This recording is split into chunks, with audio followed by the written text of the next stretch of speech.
YCP అధినాయకుడు Jaganmohan Reddy NDA కూటమిలో కానీ India కూటమిలో కానీ చేరకుండా ఏకాకిగా మిగిలిపోయాడని అభిప్రాయం చాలామందిలో ఉంది. అలాగే బిజు పట్నాయక్ కుమారుడు నవీన్ పట్నాయక్ కూడా అలాగే ఏకాకిగా మిగిలిపోయాడని, వీరిద్దరూ వ్యూహాత్మకంగా చేసిన తప్పుల వల్లనే ఈ పరిస్థితి ఏర్పడిందని, అలాగే చంద్రశేఖరరావు గారు కేసీఆర్ గారు కూడా ఏ కూటమిలో చేరకుండా ఇండిపెండెంట్గా ఉండటము, అదే కేంద్రంలో చక్రం తిప్పగలన్న ఆశ ఆయనకి చాలా ఉండింది. ఈ ఇద్దరికి మాత్రం అటువంటి ఆశ లేదు. నవీన్ పట్నాయక్ కానీ జగన్మోహన్ రెడ్డి కానీ వారిద్దరూ ఇండిపెండెంట్గా ఉండటము, తమ ఓట్ బ్యాంక్ అంటే ఈ కూటమిలో చేరిన ఆ కూటమిలో చేరిన ఓట్ బ్యాంక్ డిస్టర్బ్ అవుతుంది, వాళ్ళ సహాయం తమకు అవసరం లేదని భావించారు. కానీ అది ఎన్నికల్లో ఇలా ఇండిపెండెంట్గా ఉంటే రీజనల్ పార్టీలను నాశనం చేయాలని, అంటే మమతా బెనర్జీని అలాగే నాశనం చేయాలని చాలా గట్టి ప్రయత్నం చేస్తుంది. ఆమె తట్టుకుని నిలబడింది. ఆమె వెర్యులెంట్ యాంటీ బీజేపీ వైఖరి తీసుకుంది. బీజేపీని ఆమెకి మైనారిటీ వర్గాల నుంచి గట్టి మద్దతు ఉంది. మైనారిటీలో 24% అట్లా చాలా నియోజకవర్గాల్లో 30% వరకు మైనారిటీలు ఉండడం వల్ల ఆమె అలాంటి స్టాండ్ తీసుకుంది. అది పొలిటికల్గా చాలా స్కిల్ఫుల్గా ఆమె నడిపిస్తున్నది. 3 సార్లు వరుసగా నెగ్గింది. ప్రతిసారి తన సీట్లు పెంచుకుంటూ పోతున్నది. పార్లమెంట్లో కూడా గెలుచుకుంటూ వస్తున్నది. 2019 కంటే 2024లో ఇంకా ఆమె తమ బలాన్ని పెంచుకుంది. ఆ బీజేపీ నెగ్గిన నియోజకవర్గాల్లో కూడా ఈవీఎంల మ్యానిపులేషన్ జరిగిందని, ఎక్కువ ఓట్లను కౌంట్ చేశారని కూడా విమర్శలు వస్తున్నాయి. లేకపోతే టీఎంసీకి మరిన్ని సీట్లు వచ్చేవని చెప్తున్నారు. అలాగే బీజేడీకి కూడా వచ్చేవి. ఆంధ్రప్రదేశ్లో జగన్మోహన్ రెడ్డి కూడా ఇంకా కనీసం 7 నియోజకవర్గాల్లో ఆయన నెగ్గాల్సి ఉంటుందని కూడా వార్తలు వస్తున్నాయి. అంటే ఓట్లు ఎక్కువ లెక్కించటము, ఓట్ల మ్యానిపులేషన్, అధిక ఎన్నికల సంఘము రాగద్వేషాలకు అతీతంగా వ్యవహరించకపోవటం వంటి కారణాల వల్ల ఇది జరిగిందని చెప్తున్నారు. కానీ రాజకీయంగా వ్యూహాత్మకంగా ఇక్కడ నుంచి ఏం చేయాలి? నవీన్ పట్నాయక్ అయితే చాలా యాంటీ బీజేపీ వైఖరి తీసుకోవాలని గట్టిగా నిర్ణయించుకున్నారు. మరి జగన్మోహన్ రెడ్డి ఏం చేయాలి? బీజేపీ కూటమి ఎన్డీఏ కూటమిలో చేరాలా? అక్కడికే ఆయన ప్రధాన శత్రువు అయిన చంద్రబాబు నాయుడు అక్కడ కూటమిలో పీట వేసుకుని కూర్చొని కీలకమైన పాత్ర వహిస్తున్నాడు. Second biggest party in the NDA. Chandrababu లేకుండా ఎన్డీఏ ప్రభుత్వం నడిచే పరిస్థితి లేదు. ఇటు చూద్దామంటే ఈయనకు బద్ధశత్రువులుగా ఉన్న కాంగ్రెస్ ఇండియా కూటమిలో లీడ్ స్థానంలో ఉన్నది. మరి ఇండియా కూటమిలో చేరతారు అని కొన్ని వార్తలు వస్తున్నాయి, కానీ అలా చేరే అవకాశం లేదేమో. కాంగ్రెస్లో చేరతాడని వార్తలు వస్తున్నాయి. కాంగ్రెస్లో చేరే అవకాశం లేదు, కానీ ఇండియా కూటమిలో ఆయన చేరే అవకాశాలు కనిపిస్తున్నాయి. అయితే ఆయన వ్యూహాత్మకంగా తప్పులు చేస్తున్నాడని ఇప్పుడు, అంటే ఓటమి తర్వాత చాలామంది చాలా సలహాలు చెప్తుంటారు. పోస్ట్ మార్టం చేయటం చాలా తేలిక. అది ఎన్నికల ముందు చెప్పడం అనేది ఒకటి, ఎన్నికల తర్వాత చెప్పడం అనేది ఒకటి. ఇప్పుడు ఎన్నికల్లో ఆయన ఓటమి పరాజయం 40% ఓట్లు వచ్చిన 11 స్థానాలకు పరిమితం కావడం వల్ల ఆయనకు ప్రతి XYZ లేకపోతే అందరూ కూడా సలహాలు ఇస్తున్నారు. ఆ సలహాల్లో కొన్ని నిజంగా పరిశీలించాల్సిన సలహాలు కూడా ఉంటాయి. వారిని తీసిపారేయాల్సింది. మామూలు ప్రజలు చెప్పే అభిప్రాయాన్ని కూడా మనము గౌరవంగా స్వీకరించి వారి అభిప్రాయాలను మదింపు చేసుకొని దీన్ని ఇంప్లిమెంట్ చేయొచ్చా లేదా అనేది ఆలోచించుకోవటం మంచిది. అయితే ఆయనకి ప్రత్యర్థులు అంటే ఒక్క మిత్రుడు కూడా లేకుండా ఎందుకు అయిపోయారు అనేది స్వేచ్ఛ మీడియా 1-2 వీడియోలు కూడా చేసింది. జగన్కి ఎందుకు ఇంతమంది శత్రువులు ఉన్నారు? మిత్రులు లేకపోవడం ఒక్కటే కాకుండా శత్రువులు ఎందుకున్నారు అంటే, తమను మిత్రులుగా చేర్చుకోనందుకు వారందరూ శత్రువులు అవుతున్నారా? లేకపోతే ఆయన ప్రతిపక్ష నాయకులతో కనీసం కాంటాక్ట్ పాయింట్ కూడా లేకపోవటము, మర్యాదపూర్వకంగా వారిని కలవటము, లేకపోతే వారిని ఆహ్వానించి వారితో మాట్లాడటం, ఇలాంటి వైఖరి లేకపోవటము కొంచెం అభ్యంతరకరం. అంటే నువ్వు పొలిటికల్ పార్టీ నడిపించే వ్యక్తి, ఒక రాష్ట్రానికి ముఖ్యమంత్రి కాబట్టి ఆదాన ప్రదానాలు అంటే మనం ఇవ్వటం తీసుకోవడం జరుగుతూ ఉండాలి.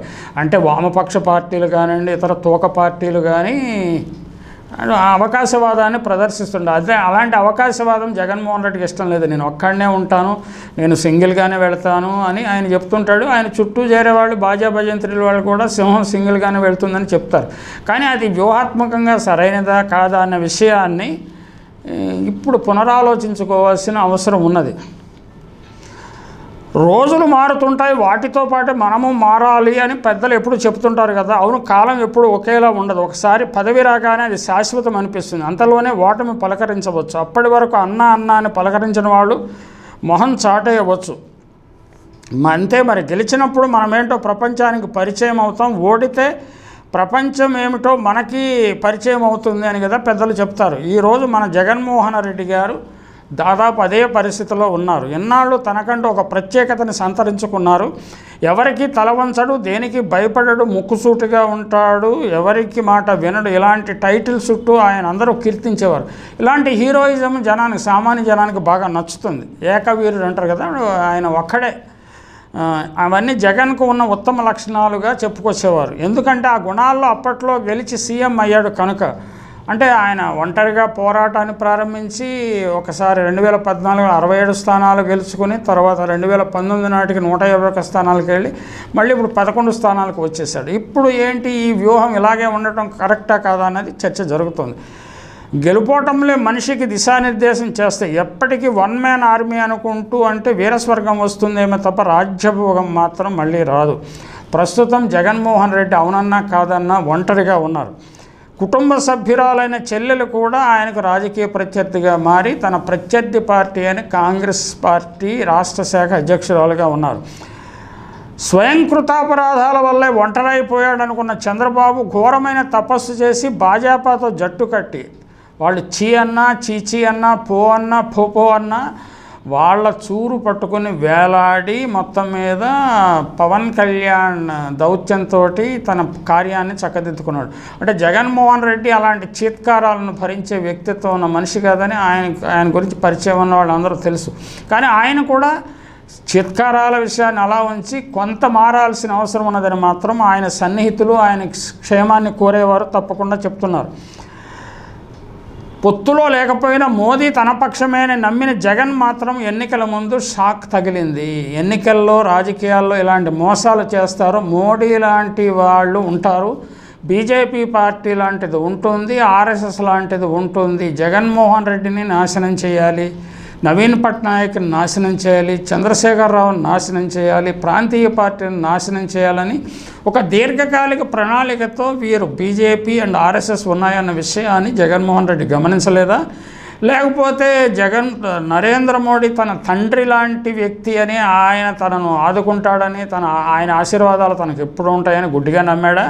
ఖచ్చితంగా గుడ్డిగా నమ్మాడా అని ఇప్పుడు మనకి పరిణామాలు రుజువు చేస్తున్నాయి. అయితే పార్లమెంటులో, ముఖ్యంగా రాజ్యసభలో 11 స్థానాలు ఉండటము, పార్లమెంటులో కూడా 4 స్థానాలు రావటము అనేవి శుభసూచనలే, జగన్మోహన్ రెడ్డికి సానుకూల సంకేతాలే. కాకపోతే ఈ పార్టీలన్నీ చీల్చే వైఖరి అమిత్ షా లాంటి వారు ఎవరైనా చేస్తారా? ఈయన పార్టీ నాయకులు ఎంత గట్టిగా నిలబడతారు అనే దాన్ని బట్టి జగన్మోహన్ రెడ్డి యొక్క వ్యక్తిత్వము, నాయకత్వ లక్షణము, ఆయన పార్టీని నిర్వహించే ప్రతిభ, ప్రతిష్ట రుజువు కానున్నాయి. చంద్రబాబు ఎన్డీఏలో ఉన్నాడు, జగన్ ఎందులోనూ లేడు. ఇందాక చెప్పుకున్నట్టు అతను ఒంటరి. ఆల్రెడీ ఈడీ కేసులు, లిక్కర్ కేసులు బిగించే పనిలో చంద్రబాబు ఉన్నాడు. చంద్రబాబు చేయగలిగింది నిజంగా ఏమీ లేదు. ఈడీ కేసులు, లిక్కర్ కేసులు ఆయన దొరికే అవకాశం లేదు. అంటే పచ్చ మీడియా ఏంటంటే వేరే పిచ్చి ప్రచారం చేస్తూ ఉంటుంది. లిక్కర్లో కేసు ఉండదు, ED case. Chandrababu Naidu skill కుంభకోణంలో ఇరుక్కుని 241 కోట్ల గురించి లెక్కలు స్పష్టంగా తెలిసి బయటకు తీసిన ఆయన హాయిగా తిరుగుతున్నాడు. ప్లస్ ముఖ్యమంత్రి కూడా కాగలిగాడు. నాకు జైల్లో ఉంటే ఏ క్షణంలోనే ప్రాణం పోతుందన్న స్థాయిలో మెడికల్ సర్టిఫికేట్ తెచ్చుకొని బయటకు వచ్చి బయట అద్భుతంగా ప్రచారం చేసుకొని ప్రజల హృదయాలను చూరకొన్నాడని అనుకోవాలి కదా. ఆయనకు వచ్చిన ఓట్లు కానీ, ఆయనకు వచ్చిన సీట్లు కానీ చూస్తే ఖచ్చితంగా రాజకీయాల్లో ఉండేవాళ్ళు అలా నక్కజిత్తుల నారా గారిని కూడా, ఆయన టాక్టిక్స్ని కూడా జాగ్రత్తగా పరిశీలించాల్సిన అవసరం ఉంటుందని జగన్మోహన్ రెడ్డి గుర్తించాల్సి ఉంది. నా లైన్ ఎప్పుడు స్ట్రైట్ లైనే, నేను ముక్కు సూటిగా పోతా అంటే ముక్కు పగిలే అవకాశం ఉంది. స్టేట్ సిఐడి ఏ క్షణానైనా జగన్మోహన్ రెడ్డిని అరెస్ట్ చేస్తుందని కూడా ప్రచారం చేస్తున్నారు. ఆ పరిస్థితి వస్తే జగన్ తరఫున నోరెత్తి ఎవరన్నా మాట్లాడతారా? ఎవరేం మాట్లాడిన అవసరం లేదని ప్రజలే మాట్లాడతారు. లేకపోతే మొన్న ఢిల్లీ వెళ్ళినప్పుడు ఎవరు మాట్లాడలేదు, అఖిలేష్ యాదవ్ వచ్చాడు, శివసేన వచ్చింది, టీఎంసీ వచ్చింది. వీళ్ళందరూ మద్దతు అని అనుకోని అవసరం లేదా? ఖచ్చితంగా జగన్మోహన్ రెడ్డి ఒంటరి అంటే రాష్ట్ర రాజకీయాల్లో ఒంటరిగా ఉండవచ్చు ఏ పార్టీ, కానీ ఆయన ఇమేజ్ ఆయనకున్నది. ఆయన 5 ఏళ్ళు ప్రభుత్వం పరిపాలించిన తీరును దేశ నాయకులు అందరూ గుర్తించారు, అతని సిన్సియారిటీని గుర్తించారు. కాబట్టి ఆయనకు మద్దతు తక్కువగా ఉంటుందని ఎవరైనా అనుకుంటే పొరపాటు. ఖచ్చితంగా మంచి మద్దతు లభిస్తుంది, అద్భుతమైన మద్దతు లభిస్తుంది. అంటే ఈ అద్భుతమైన మద్దతు రోడ్ల మీదకు వచ్చి ఆందోళన చేయటం రూపంలో ఉండకపోవచ్చు. చంద్రబాబు లాంటి వాడికే జైల్లోకి వెళ్ళాక జరిగిన ఎన్నికల్లో విజయం వచ్చినప్పుడు ఈయన్ని జైల్లో పెడితే ఈయనకి ఎంత విజయం వస్తుందో మనం ఊహించిన అవసరం లేదు, అది జరిగే తీరుతుంది. తాజాగా ఒక పరిణామం జగన్ ఢిల్లీ వెళ్ళాడు. ఇండియా బ్లాక్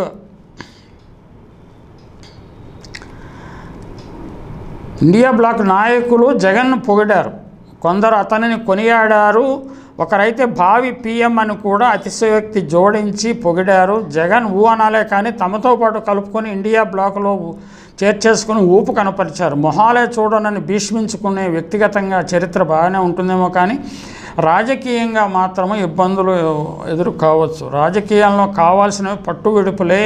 తనని వ్యక్తిగతంగా దూషించినందుకు ఆఖరి నిమిషంలో వెన్నుపోటు పొడిచి వైదొలిగినందుకు జీవితంలో మళ్ళీ చంద్రబాబు మొహం చూడడనుకున్న నరేంద్ర మోడీ అనూహ్యంగా ప్లేటు మార్చాడు, బాబుతో కలిసిపోయాడు, ఆయన్ని కౌగలించుకున్నాడు. కనీసం షేక్ హ్యాండ్ ఇవ్వటానికి కూడా చెయ్యిని దూరంగా పెట్టే నరేంద్ర మోడీ ఆయనను బిగి కౌగిలిలో ఊపిరాడకుండా కౌగిలించుకున్నాడు. అది మనం చూసాం కదా వీడియోలో. నేషనల్ మీడియా అడిగితే ఈసారి జగన్ పార్టీ గెలవదు, అయినా జగన్ మాతో ఎప్పుడూ పొత్తులో లేడు, అందుకే తెదేపేత ముందుకు వెళుతున్నామని బాహటంగానే చెప్పేశాడు మోడీ. అమిత్ షా కూడా అదే చెప్పారు. అదే కదా రాజకీయం, తన లెక్కేదో తనకు ఉంది, తన నమ్మకం ఏదో తనకు కలిగింది. జగన్ను తూర్చని చంద్రబాబు జట్టు కట్టేశారు. అంటే బలహీనుడికి స్నేహితులు ఉంటారని కదా, కాకపోతే జగన్ మరీ బలహీనుడు కాకపోవడం అనేది ఇప్పుడు ఈ అస్థిర రాజకీయ పరిస్థితుల్లో జగన్ను పూర్తిగా దూరం పెట్టుకోవడానికి ఏ రాజకీయ పార్టీ కానీ ఏ కూటమి కానీ సిద్ధంగా లేదు. ఎప్పుడు మోడీ ప్రభుత్వం అస్థిరతకు గురైతే మళ్ళీ మధ్యంతర ఎన్నికలు రావచ్చు, తర్వాత ఏం జరుగుతుందనేది తెలియదు. కాబట్టి అందరూ జగన్ తోటి ఎన్డీఏ కూటమిలో వాళ్ళు, ఇండియా కూటమి వాళ్ళు కూడా మంచిగా ఉండే పరిస్థితే ఉన్నది. మోడీ అంతటి వాడే ఇలాంటి రాజకీయ ప్రదర్శన చేసినప్పుడు జగన్మోహన్ రెడ్డి రాజకీయం ఆడితే తన కీర్తి పతాకం ఏది తగ్గిపోదు, కింద దిగుపడిపోదు అని జగన్ని అభిమానించేవారే చెప్తున్నారు, జగన్ను అభిమానించేవారే సూచిస్తున్నారు. ఎందుకంటే ఇక్కడ వైకాపా అంటే తాను ఒక్కడే కాదు, తన నమ్ముకున్న పార్టీ నాయకులు, కేడర్, కార్యకర్తలు ఇలా ఎందరో ఉన్నారు.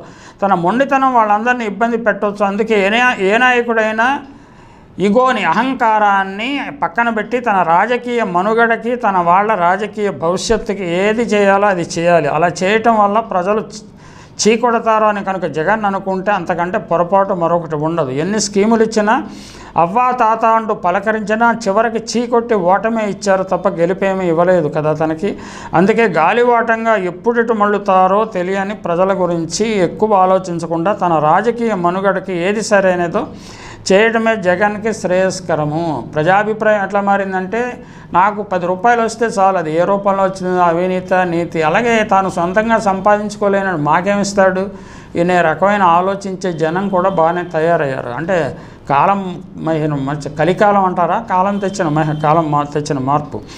నిజంగానే ప్రజలు చాలా అన్ప్రెడిక్టబుల్గా తయారయ్యారు. ఒక సిఎస్డిఎస్ సర్వే ప్రకారం 43% ప్రజలు ఒక ఎన్నికకి తమ ఓటింగ్ ప్రిఫరెన్స్ని మార్చేసుకుంటున్నారు. దానికి కారణం రాజకీయ సిద్ధాంతాల, వ్యక్తిగతాల అది ఎందుకు మారుతున్నారు అంటే అభివృద్ధి చెందే దేశాలలో ఇలాగ అన్ప్రెడిక్టబుల్గా పార్టీ మార్చడము, లాయల్టీ మార్చడం అనేది చాలా సర్వసాధారణం.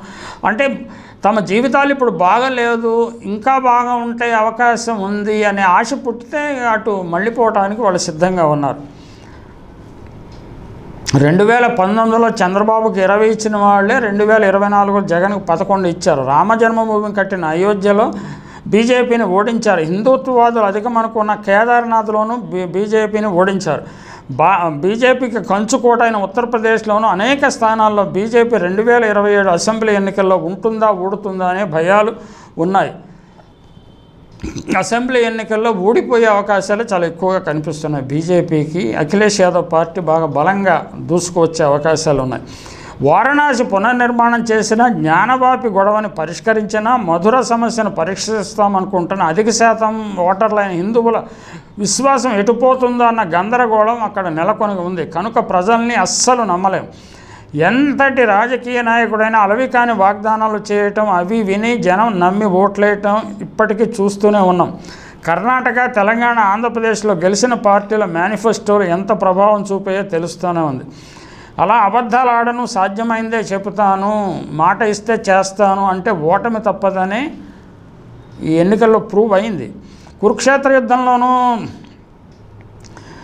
దైవం తమ పంచన ఉన్న, శ్రీకృష్ణుడు స్వయంగా తమ పంచన ఉన్న ధర్మరాజు అశ్వత్థామ అతహ అని గట్టిగాని, కుంజరహ అని నెమ్మదిగా అన్న విషయం మనకు తెలిసింది కదా. అబద్ధం ఆడాడు. పాండవులకి అబద్ధాలు ఆడాల్సిన పరిస్థితి వచ్చింది. కనుక 1000 అబద్ధాలు ఆడి కోరుకున్న కాంతని వరించవచ్చని చెప్పే కలియుగ నీతి. అంటే వారిజాక్షులందు వైవాహికల మందు ప్రాణవిత్తమాన భంగమందు అనేది మనకి భాగవతంలో పోతన గారు చెప్పిన పద్యం ఉంది కదా. మేనిఫెస్టోలో అబద్ధాలాడి రాజ్యకాంతను చేపట్టవచ్చని చెబుతూనే ఉంది. ఇక్కడ చెప్పేది ఏమంటే జగన్మోహన్ రెడ్డి అన్ని విధాలా మారాలి, ఫక్తు రాజకీయ నాయకుడిగా మారాలి, యుద్ధనీతి నేర్వాలి, ఎగోని వదలాలి, అవసరమైన పొత్తులు ఏర్పాటు చేసుకోవాలి. ఇవన్నీ వదిలేసి ఒంటరిగా ఉండి పోరాటం చేస్తానంటే ఇంధనం సరిపోదు, సానుకూల ఫలితం రాదు. తాను కనుక ఒక అడుగు ముందుకేసి ఇండియా బ్లాక్లో కలిస్తే చెల్లెల షర్మిలకు కూడా చెక్ పెట్టినట్లు అవుతుంది.